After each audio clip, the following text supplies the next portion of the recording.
Hello Israel, it's me, Red Planet, coming to you once again with another video.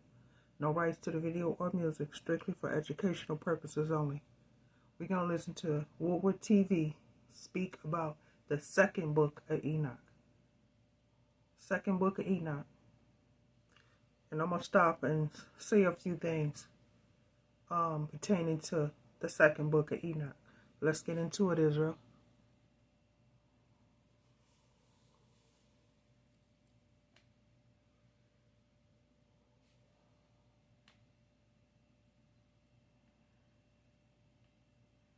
And all the days of Enoch were 365 years. And Enoch walked with God, and he was not, for God took him. In this ancient story of Enoch and the Watchers, or in the book of Genesis, Hebrews, we find that Enoch, at the age of 365, was taken by God. And for many people, Enoch being taken by God is somewhat of a mystery. But Enoch's ascension is not a mystery, and it was written about in the second book of Enoch, known as the Two Enoch, or the Secrets of Enoch, also known as the Slavonic Book of Enoch. This ancient text is believed to have Jewish roots dating back to the 1st century AD, possibly even before the destruction of the temple in Jerusalem in 70 AD. The book's content is a blend of apocalyptic and cosmological themes, similar to the first book of Enoch. It covers how Enoch was taken, his celestial journey through multiple heavens, his reception of divine wisdom, and his guidance to his sons, leading into his final ascension.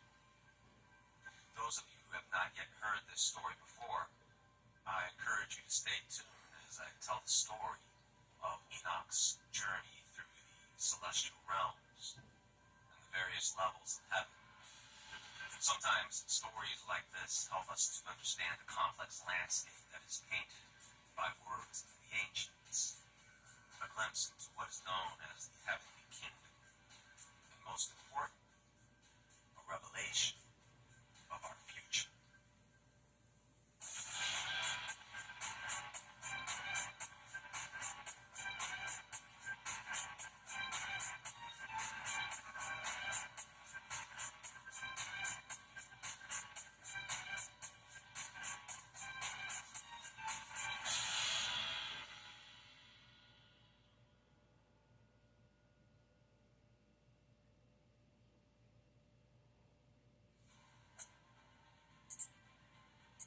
So, for this story, I have both the F. Anderson and the W.R. Morfill English translations of the Slavonic Second Book of Enoch.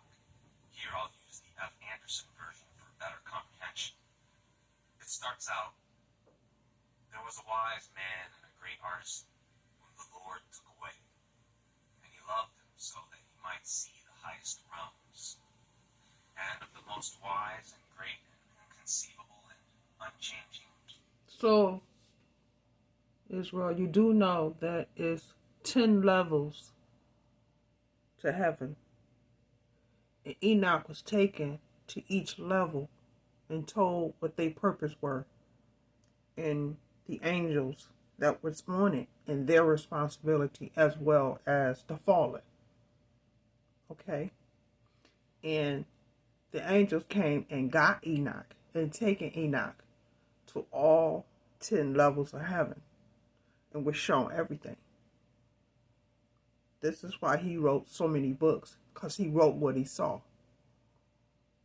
And some of the books he gave to his son, Methuselah, which you're getting ready to hear in this video. Very interesting. But yeah. Kingdom of God Almighty, and of the most marvelous and glorious and shining and many-eyed station of the Lord's servants, and of the Lord's immovable throne, and of the ranks and organization of the bodiless armies, and of the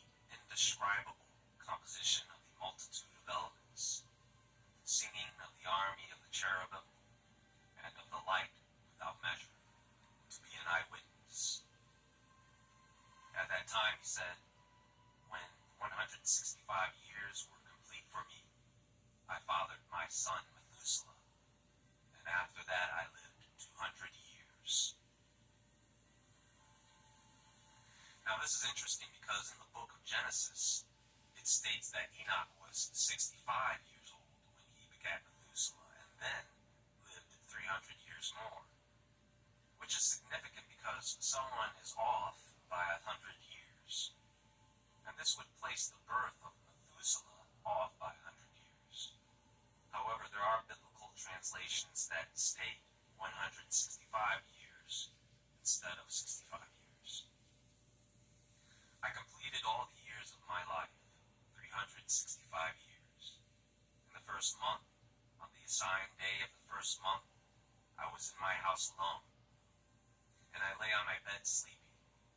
And while I slept, a great distress entered my heart, and I was weeping with my eyes in a dream, and I could not figure out what this distress might be, nor what might be happening to me. Then two huge men appeared to me, the likes of which I had never seen on earth. Their faces were like the shining sun. Their eyes were like burning lamps. From their mouths fire was coming forth. Their clothing was various singing. Their wings were more glistening than gold. Their hands were whiter than snow. So, from this point, let me tell you what happens. Enoch is in a dream state, and he can see the two angelic beings standing by his bed, calling his name. He woke up. So those two angels, after Enoch was in that dream, and the dream had puzzled and frightened him because he couldn't understand why in his dream, in his sleep, that he was having that kind of dream. When Enoch woke up, Enoch saw those two angels that the Most High sent down to get Enoch,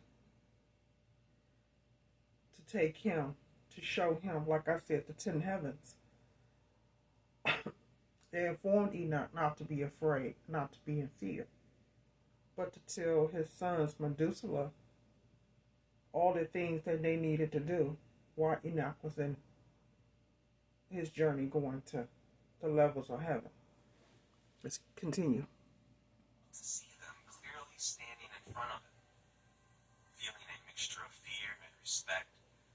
His face showed it all, and these men reassured him, saying that the eternal God had sent them for a special mission. They told Enoch to come with them to heaven that very day to share some important instructions with his family. So without hesitation, Enoch obeyed, rushing to gather his sons and pass on the message he had received. As he prepared to leave with the mysterious messengers, he advised his children to stay faithful and wait for his return. Listen, my children, I do not know where I am going, nor what will confront me. Now, my children, I say to you, do not turn away from God. Walk before his face, and keep his commandments. Do not abhor the prayers of your salvation, so that the Lord will not curtail the work of your hands. And do not be ungenerous with the Lord's gifts, and the Lord will not be ungenerous. So can you imagine two angels coming down, to come get you and take you up to heaven and telling you not to be afraid and not to fear? I can only imagine how brave Enoch had to be and calm Enoch had to be, taking him through those different portals, or a portal to heaven. Because remember, keep in mind, I said this before, nobody can get in or out of the firmament. So those angels came through a portal, and they went back through a portal. Okay? That was how they were able to get to Enoch. And they came to Enoch not one time, but twice. Because they came the first time to get Enoch. And then, from what I read in the second book of Enoch, they came again to pick Enoch up for the very last time to be up there with the Most High. Let's continue. Generous with his donations and love gifts in your storehouses. And bless the Lord with the firstborn of your herds and the firstborn of your children, and the blessing will be on you forever. And do not turn away from the Lord, and do not worship vain gods, gods who did not create the heaven and the earth, or any other created thing, for they will perish, and so will those who worship them. And may God make your hearts true in reverence for him. And now, my children, no one must search for me until the Lord returns me to you. Guided by these angels, Enoch embarks on a heavenly journey, carried on their wings to witness incredible sights beyond the imagination. They take Enoch and place him on the clouds in the first heaven, and there they show him a sea that was larger than any sea that he had seen on earth. There Enoch is shown the 200 angels that fly around with wings and govern the stars and the storehouses of heaven. Now, the notion of storehouses in heaven suggests a reservoir of blessings and wisdom and the provision that God has prepared for his followers. By tapping into these storehouses, individuals can receive spiritual and material blessings from God. This comes from having faith, generosity, and obedience. So the two angels take Enoch up into the second heaven, a place of darkness. So when Enoch got up to the second heaven, he saw the non-ether, and he was mesmerized on all the things that the angel showed him and told him. Okay, showed him and told him. But I just wanted to put that in there because I don't know if he said that or not. We're gonna find out. But yeah, he did see the non-ether. And there he saw dark angels, prisoners that were hanging under guard, waiting for the day of judgment. When Enoch asked who they were, the angels told him that they were the ones that turned away and disobeyed the Lord's commandments.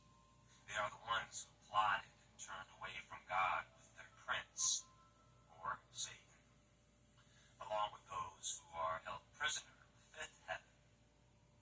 And Enoch felt sorry for them as they wept, and they asked Enoch to pray for them. Enoch responded basically saying, "What do I look like praying for angels? I don't even know what lies ahead of me." So can you imagine that those fallen angels was telling Enoch to pray for them? Because where they were on the second heaven was in torment. They were in torment. Torment because they were hanging. Don't know what they were hanging from. I guess mid-air. But nevertheless, they were hanging and wanted Enoch to pray for them. Pray for them. And Enoch said, I'm just a man, that you should be praying for me because you were angels. How about you all pray for me? Enoch was then taken by the angels to the third heaven, where he saw paradise below. There were trees in full bloom, bearing ripe, fragrant fruits of every kind. In the center stood the tree of life, that had a delightful fragrance and a fiery crimson appearance. It was a tree mixed with all varieties of orchard trees and fruits, its roots extending from paradise to earth's exit. Paradise itself existed between the corruptible and incorruptible realms, with two streams flowing, one of honey and milk, and the other of oil and wine. These streams circulated before reaching the paradise of Eden. From there, they divided into 40 parts, descending along the earth in a cyclical manner. Every tree in paradise bore abundant fruit, and the entire place was blessed. Enoch witnessed 300 bright angels tending to the paradise, offering worship to the Lord with singing. The the angels told Enoch that it was a place for the righteous. This place, Enoch, has been prepared for the righteous, who suffer every kind of calamity in their life, and who afflict their souls, and who avert their eyes from injustice, and who carry out righteous judgment, and who give bread to the hungry, and who cover the naked with clothing, and who lift up the fallen, and who help the injured and the orphans, and who walk without a defect before the face of the Lord, and who worship him only. Even for them this place has been prepared as an eternal inheritance. Sorry, Israel. Can't help the commercials.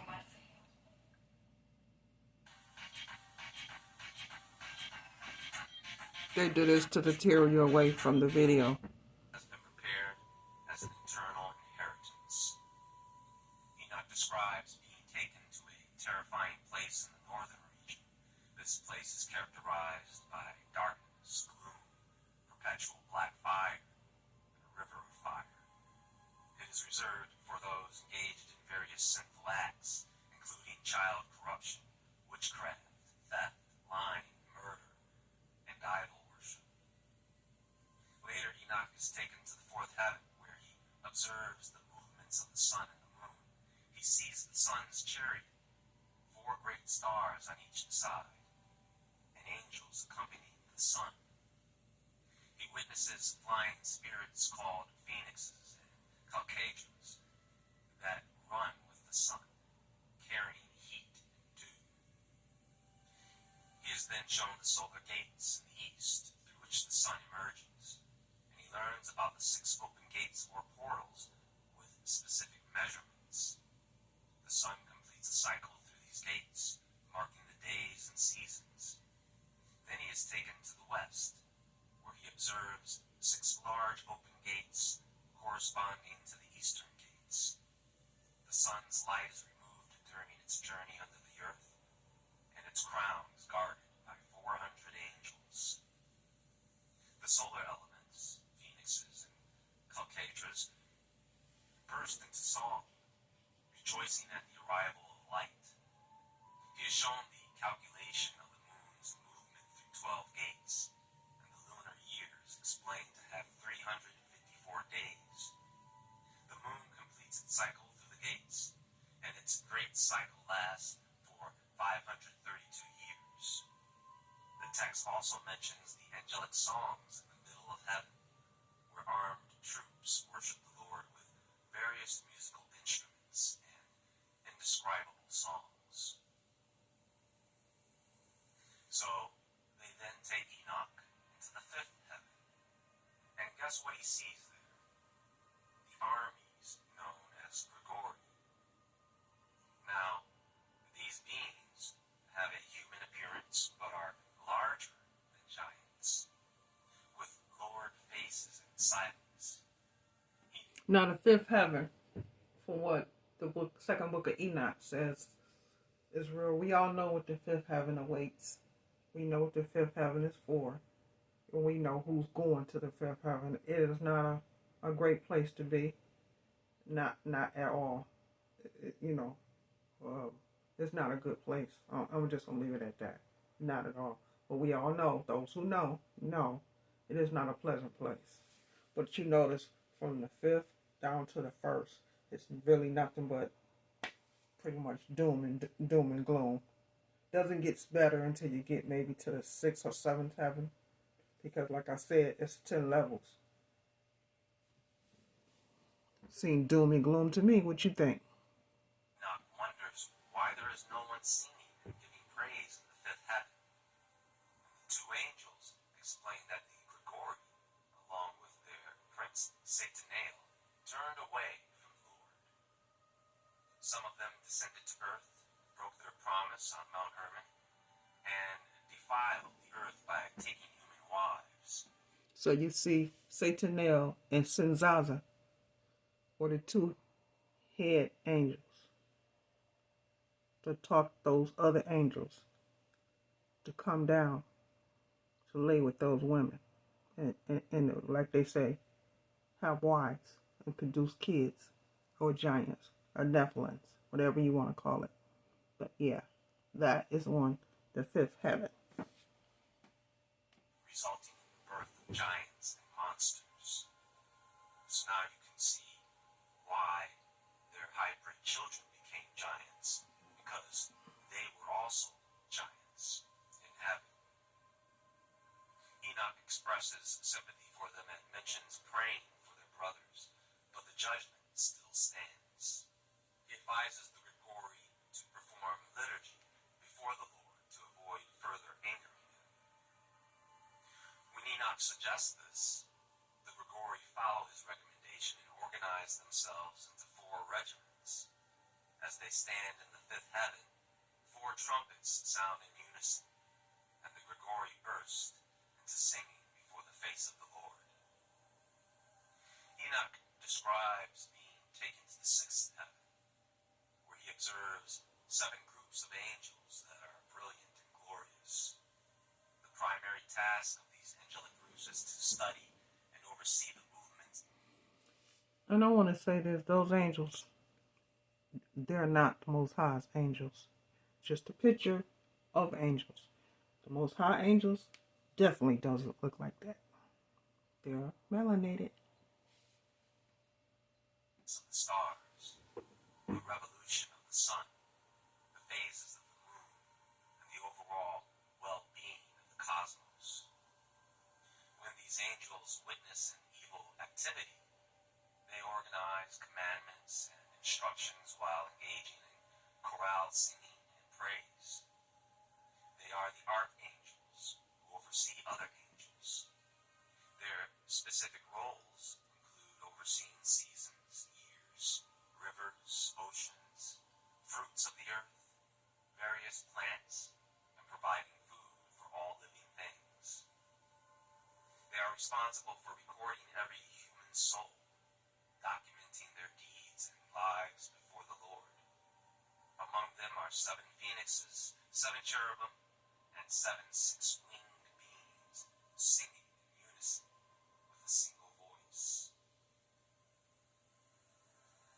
Enoch is lifted to the 7th heaven, where he witnesses a great light, the fiery armies of the great archangels, along with various celestial beings such as the dominions, cherubim, and seraphim. He is terrified by the sight, but is reassured by the 2 angels. From a distance, Enoch sees the Lord sitting on his high throne on the 10th heaven. At the edge of the 7th heaven, the angels invisibly depart from Enoch, who remains alone and becomes terrified. Okay, so now while he's on the 7th heaven and those 2 angels leave him, okay, and he has that brief moment where he's by himself and he's very terrified because he's left there, and from a distance he can see a figment of a person, and then that's on the 10th heaven, which he's going to talk about. But he sees the Most High, but Most High is sitting down Gabriel, one of the Most High's angels, to continue to go to the 8th, 9th, and 10th heaven, to where the Most High throne is. The archangel Gabriel is sent to comfort Enoch, encouraging him to stand up and come before the face of the Lord forever. Enoch, feeling fear and horror, requests the presence of the 2 angels who brought him there. Gabriel then carries Enoch to the face of the Lord, where he sees the 8th heaven called Muzaloth, associated with changing seasons. So you see, when he gets to the 8th heaven, it's called Mosalah. Okay? When he gets to the 9th heaven, it's called Kunkarim. When he gets to the 10th heaven, in the Hebrew name, it's called Arabah. Okay? Let's continue. And the 9th heaven, named Kukhaven, where the heavenly houses of the 12 zodiacs are located. Enoch ascends to the 10th heaven, where he sees the face of the Lord. The description, he says, is like viewing burning hot iron, emitting sparks and being incandescent.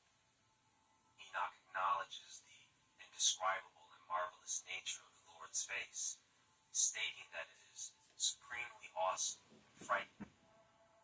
He expressed. So when he gets to the 10th heaven, Enoch is shown a lot. And he's given a lot. He's given the oil, the sweet smelling oil, to put on him by Michael the Archangel. And he is given the garment of the Most High's glory to put on. So Enoch is given and shown a lot. Inadequacy in giving an account of the incomprehensible being of the Lord, the multiple commands, the magnificent throne not made by hands, and the constant singing of the cherubim and seraphim armies. Overwhelmed, Enoch falls down. The Lord encourages him not to be frightened, instructing Michael. See, Enoch in the second book of Enoch said that the Most High was mesmerizing to him, but at the same time, very, very, very, very terrible to look at. And the angel, the Most High had his angel, one of his angels, to come down to freeze Enoch's face. So Enoch would look at him. So the Most High forced Enoch to look at him because he was so terrifying. Enoch, like he said, he fell on his face. He fell on his face in fear. But the Most High told him to rise and do not fear. Don't have fear. But you're standing before the Most High. I'll be fearful too, okay? But this is what Enoch experienced.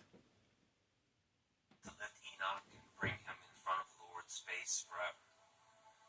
The Lord's glorious ones express agreement, and Michael is tasked with removing Enoch from his earthly clothing, anointing him with delightful oil, and clothing him in the garments of the Lord's glory.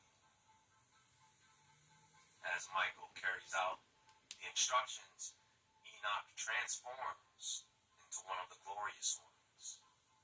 Another archangel named Vrevoil, known for swiftness and wisdom and recording the Lord's deeds, is summoned.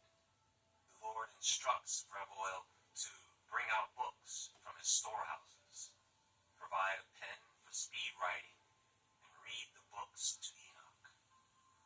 Vrevoil swiftly fulfills the task, supplying Enoch with the necessary writing materials, thus ending Enoch's journey through the levels of the celestial realm, becoming God's heavenly scribe.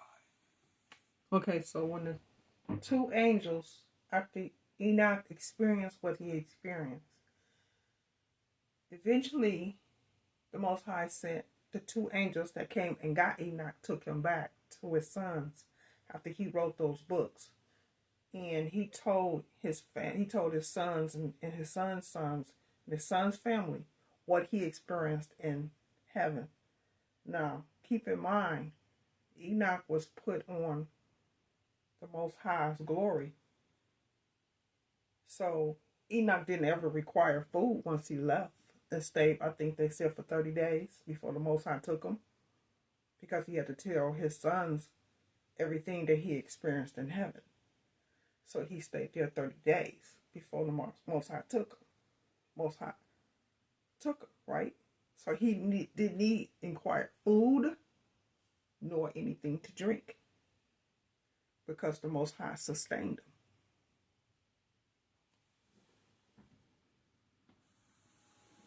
Well, I hope you all enjoyed this story of Enoch's ascension into the celestial realm and heavenly kingdom.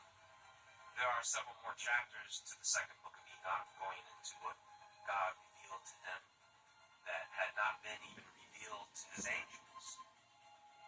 So the second book of Enoch is interesting. But the third book of Enoch and the fourth book of Enoch It's just as interesting as the first and second. Until next time, friends, have a wonderful day, wherever you may be in this realm. And as always, stay awake, stay aware, stay safe, and I'll talk to you all soon. Much love, Israel.